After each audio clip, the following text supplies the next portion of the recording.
Hello বন্ধুরা, welcome to my channel Sonia's blog. আশা করছি যে যেখান থেকে দেখছো সবাই ভালো আছো, সুস্থ আছো। আজকেও হাজির হয়েছি অনেকগুলো হেল্পফুল কিচেন টিপস নিয়ে। বন্ধুরা, আমাদের প্রত্যেকের বাড়িতে এরকম ঝুড়ি থাকে। তোমরা কি ঝুড়ির ভেতর বাসন রেখে দেখেছো? এইভাবে তোমাদের বাড়িতেও কি পুরোনো বোতল থাকে যে কোনো কাজে লাগে না, ফেলে দাও? এই বোতল আর পুরোনো ঝুড়ি দিয়ে আজকে আমি তোমাদের সঙ্গে এমন কিছু স্মার্ট কিচেন টিপস শেয়ার করব যার ফলে সংসারের খরচা অনেকটা কম হবে আর রোজকারের কাজগুলি আরও বেশি সহজ হয়ে যাবে। তাহলে চলো টিপসগুলো দেখে নিই। 1 নম্বর টিপসটি হলো, বন্ধুরা, আমাদের সবার বাড়িতে এইরকম ছোটোখাটো বোতল থাকে, জলের বোতল, আবার কোল্ড ড্রিঙ্কসেরও বোতল। আমরা অনেকে ফেলে দিই।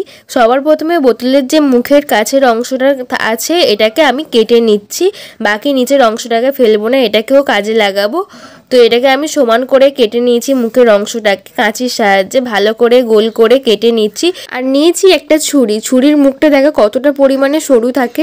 এইটাকে আমি গ্যাসের মধ্যে পুড়িয়ে এর মধ্যে ছোট ছোট করে আমি ছিদ্র করে নেব। তোমরা লোহার রডও নিতে পারো, সরু যে রডগুলো হয়। তো এটাকে দেখো ভালো করে আমি এটা গরম করে ছিদ্র করে নিয়েছি। এরপরে এটা কি কাজে লাগে চলো তাহলে দেখে নিই।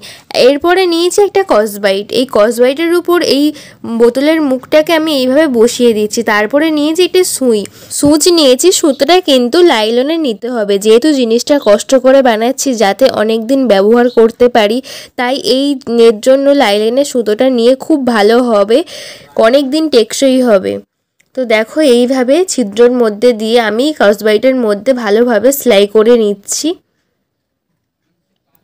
লাইলনের সুতো নিলে এটা অনেক দিন টেকসই হয়, খুব ভালো কাজে দেয়, অনেক দিন এটাকে ইউজ করতে পারবো, কোনো রকম নষ্ট হবে না। তারপরে এটাকে আমি একটা বেঁধে নিচ্ছি। নিয়ে দেখো আমার ভালো মতনই এটা পাকাপোক্তভাবে এইভাবে বেঁধে নিতে হবে, টাইট করে, যাতে না খুলে যায়। খুব ভালো করে বেঁধে নিয়েছি। এটাকে কি কাজে লাগাই চলো দেখে নিই। নিয়েছি এখানে থালা। তো আমাদের অনেক সময় দেখা যায় ডাক্তাররা বারণ করে যে অনেকে দেখা যায় হাতে র্যাশ বেরোয়, অ্যালার্জি বেরোয়, সেই সময় কিন্তু এইভাবে তোমরা একটা বানিয়ে ঘরে রেখে এইভাবে বাসন মাজতে পারো। কতটা ভালো পরিষ্কার হবে লাস্টে তোমাদেরকে আমি ধুয়ে দেখিয়ে দেবো কতটা ভালো পরিষ্কার হবে। তো অনেকে আমাদের প্রবলেম থাকে হাতের, সেই জন্য কিন্তু এইভাবে বানিয়ে তোমরা ইউজ করতে পারো, খুব ভালো কাজে দেবে এই টিপসটি। তো দেখো আমার বাসনগুলো খুব সহজেই মাজা হয়ে যাচ্ছে, এটাকে আমি ধুয়ে দেখিয়ে দেব।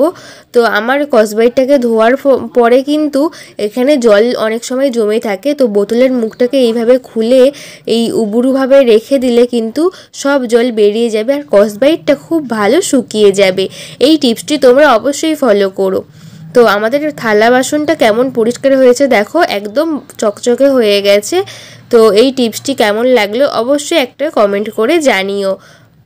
তো পরবর্তী টিপসটি দেখে নেব। 2 নম্বর টিপসটি হলো, এখানে দেখো আমি ব্যাগ নিয়েছি। এই সমস্ত শপিংয়ের ব্যাগ কিন্তু আমাদের প্রত্যেকের ঘরেই থাকে, এগুলো আমাদের কোনো কাজেই আসে না, মাঝে মধ্যে এগুলো এখানে ওখানে পড়েও থাকে। নিচে কিছুটা অংশ ছেড়ে একটা পেন দিয়ে এইভাবে সমান করে দাগ করে নেব, যাতে আমার সুবিধে হয় ব্যাগটা কাটতে। তো দেখো নিচের কিছুটা অংশ আমি ছেড়ে দিয়েছি, পুরো ব্যাগটাকে আমি দাগ কাটছি না।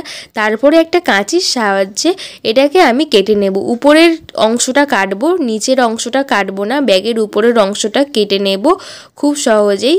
তারপরে এটা কি কাজে লাগাই তোমাদেরকে দেখাবো, খুব একটা ভালো টিপস এটা।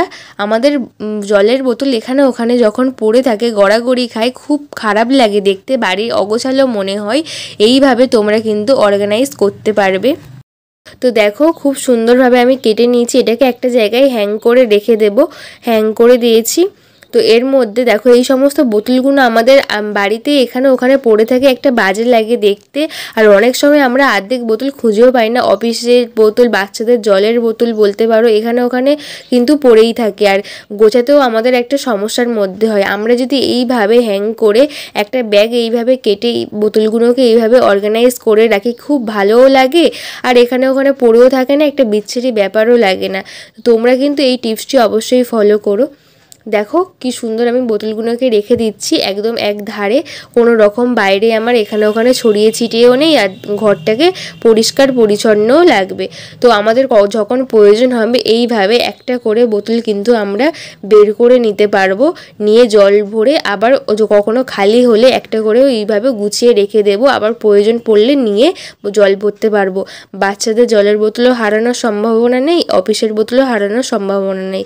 এই টিপসটি কেমন লাগলো অবশ্যই বলো। 3 নম্বর টিপসটি হলো, বন্ধুরা দেখো এখানে একটা জলের বোতল নিয়েছি। এই সমস্ত জলের বোতল আমরা ফেলে দিই জল খাওয়ার পর। এটাকে কিভাবে আমি একটা এয়ার টাইট একটা পাত্র বানাবো সেটাই দেখাবো। এখানে হাফ করে কেটে নিয়েছি, এর মধ্যে দেখো ডাল রেখে দিচ্ছি। অনেক সময় দেখা যায় ডাল আমাদের বাড়িতে থাকলে অনেক সময় পোকা হয়ে যায়, নষ্ট হয়ে যায়। খুব সহজেই কিন্তু এয়ারটাইট একটি পাত্র বানিয়ে নেওয়া যাবে এই সমস্ত বোতল দিয়ে। তো ডালটাকে আমি রেখে দেখো এইভাবে মুখটি আমি কিভাবে কাজে লাগাই দেখাবো। আমাদের ধনেপাতা পুদিনা পাতা অনেক সময় নানা রকমের জিনিস নষ্ট হয়ে যায়, আমরা কিন্তু এইভাবে এয়ারটাইট একটা পাত্র বানিয়ে নিতে পারবো এই সমস্ত বোতল দিয়ে। তারপরে মুখটি এইভাবে একদম রেখে দেখো আমি নাড়াচাড়া করছি কিন্তু একটুও বাইরে পড়ে যাচ্ছে না, একদম টাইট হয়ে এইভাবেই কিন্তু থাকবে, কোনো রকম নষ্ট হবে না। এটাকে ফ্রিজে আমাদের রাখতে হয় অনেক সময়।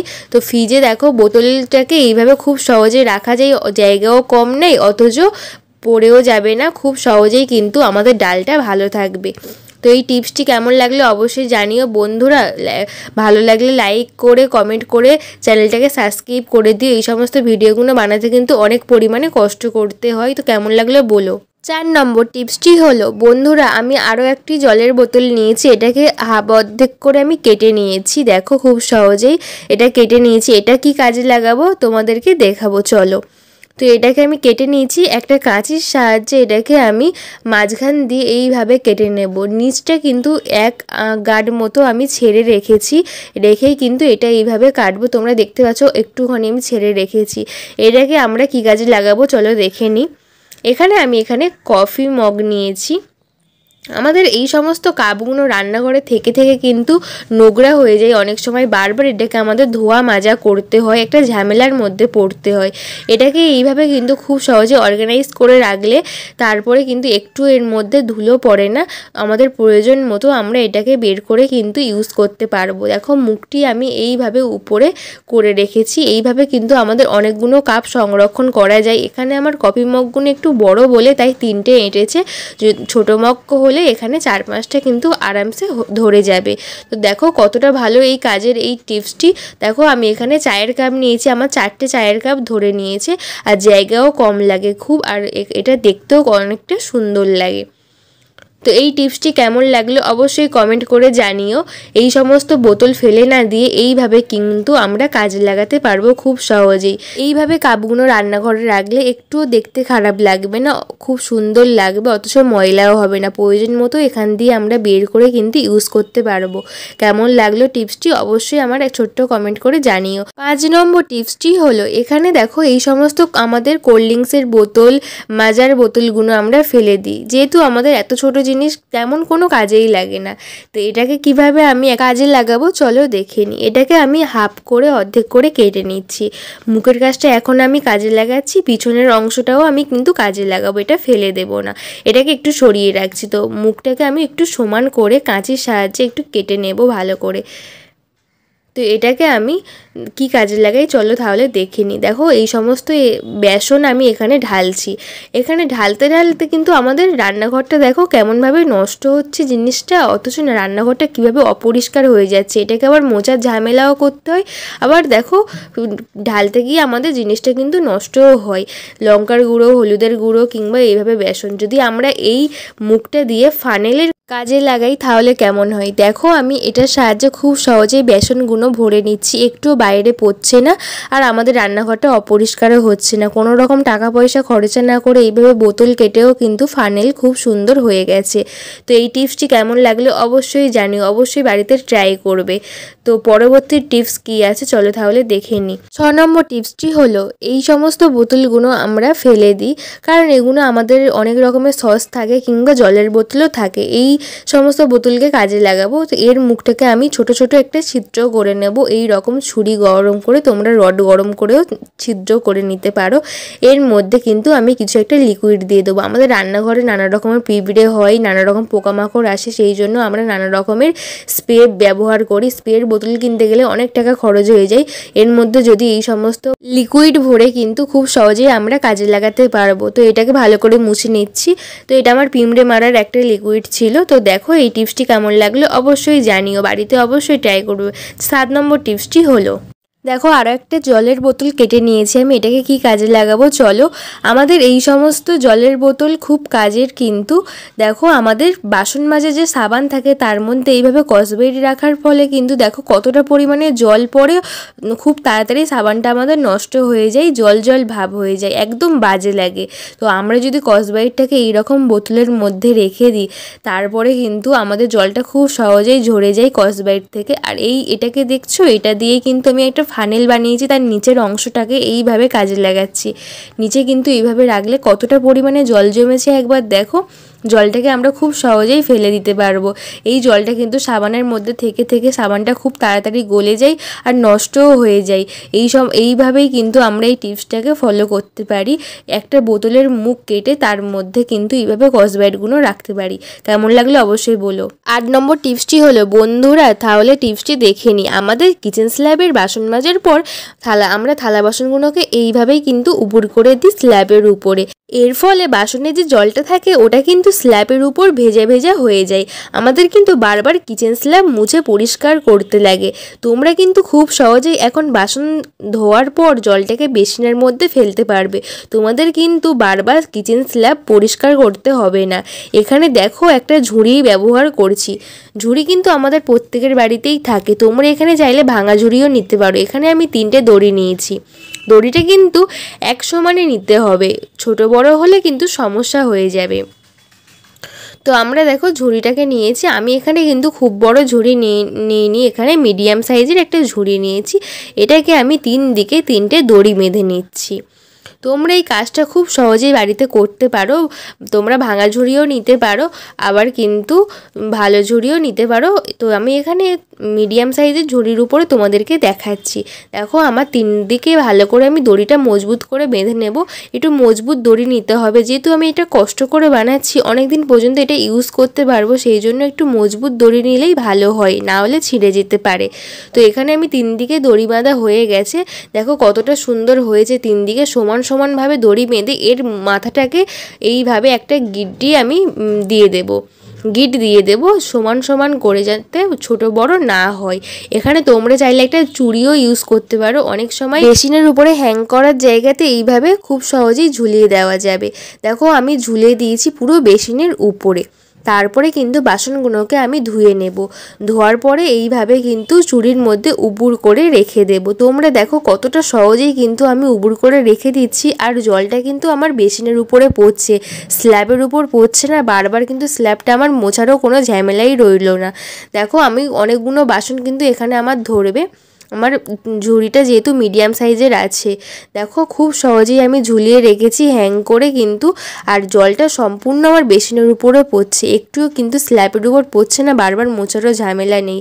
এই টিপসটি কেমন লাগলো অবশ্যই একটা ছোট্ট কমেন্ট করে জানিও। দেখো কত সহজে আমার ঝুড়ি ভর্তি বাসন আমার এখানে সব শুকিয়ে যাচ্ছে। তারপরে জলটা ভালো মতনই পড়ে গেলে তারপরে এটাকে আমরা গুছিয়ে রেখে দেব। তোমরা কিন্তু খুব সহজেই বাড়িতে একটা এইভাবে স্ট্যান্ড বানিয়ে নিতে পারো। খুব সহজেই বাসনপত্র কিন্তু এইভাবে উবুড় করে রাখলে জলটা কিন্তু ঝরে যাবে, সম্পূর্ণ বেসিনের উপরে পড়বে, একটুও কিন্তু স্ল্যাবের উপর পড়বে না। বারবার স্ল্যাব মুছতে গেলে আমাদেরও একটা বিরক্তি ভাব লাগে, তো ওটাও লাগবে না। তো ভালো লাগলে লাইক করো, কমেন্ট করো, শেয়ার করো। 9 নম্বর টিপসটি হলো, দেখো বেসিনের মধ্যে আমাদের কতটা পরিমাণে নোংরা থাকে। আর এই যে আমি এই জিনিসটা তোমাদেরকে দেখাচ্ছি এখন, এটা কিন্তু প্রথমে আমি এইভাবে বানিয়েছিলাম, তোমরা দেখেছো। তো এইটা কিন্তু আরও একটি এইভাবে বানিয়ে রেখে দেবে তো বেসিনটা পরিষ্কার করার জন্য। বেসিন কিন্তু আমাদের সবারই ভালো লাগে না অনেক সময় পরিষ্কার করতে হাত দিয়ে। এইভাবে যদি একটা করে বানিয়ে রেখে দেওয়া যায় বেসিনের জন্য আলাদাভাবে, খুব সহজেই কিন্তু বেসিনটা আমাদের ক্লিন করা যায় আর খুব চকচকেও হয়ে যায়। এইভাবে কিন্তু একটু হাত না দিয়ে খুব সহজেই বেসিনটাকে আমাদের পরিষ্কার করে নিতে হয়। তোমরা অবশ্যই দুটো করে বানিয়ে রেখো, একটা থালা বাসন মাজার জন্য, একটা হচ্ছে বেসিন পরিষ্কার করার জন্য। দেখো আমার চারিদিকে কত সহজেই আমি এটাকে পরিষ্কার করে নিচ্ছি। এই একটা মাত্র স্কচব্রাইট দিয়ে খুব সহজেই কিন্তু আমার পরিষ্কার করা হয়ে যাচ্ছে। তো টিপসগুলো কেমন লাগলো অবশ্যই কিন্তু কমেন্ট করো, ভালো লাগলে লাইক কমেন্ট শেয়ার করো। এই রকম আরও নতুন নতুন ভিডিও নিয়ে অবশ্যই তোমাদের সামনে আসবো। আমার টিপসগুলো যদি ভালো লেগে থাকে তাহলে অবশ্যই বাড়িতে ট্রাই করো, কেমন হবে অবশ্যই আমাকে কমেন্ট সেকশানে জানিও। আর কোথাও কোনো প্রবলেম হলে আমাকে কিন্তু অবশ্যই কমেন্ট সেকশানে জানিও, আমি রিপ্লাই করব। তো এই টিপসগুলো আমার যে 9টা টিপস শেয়ার করলাম কেমন লাগলো অবশ্যই একটা ছোট্ট কমেন্ট করে কিন্তু জানাতে ভুলো না। লাইক করো, নতুন কোনো ভিউয়ার্স হয়ে থাকলে অবশ্যই আমার চ্যানেলটাকে সাবস্ক্রাইব করে দিও, আর পাশে থাকা বেল বাটনটা প্রেস করে দিও যাতে আমার সমস্ত ভিডিও নোটিফিকেশান সবার আগে তোমাদের কাছে পৌঁছয়। সবাই ভালো থেকো, সুস্থ থেকো, সাবধানে থেকো।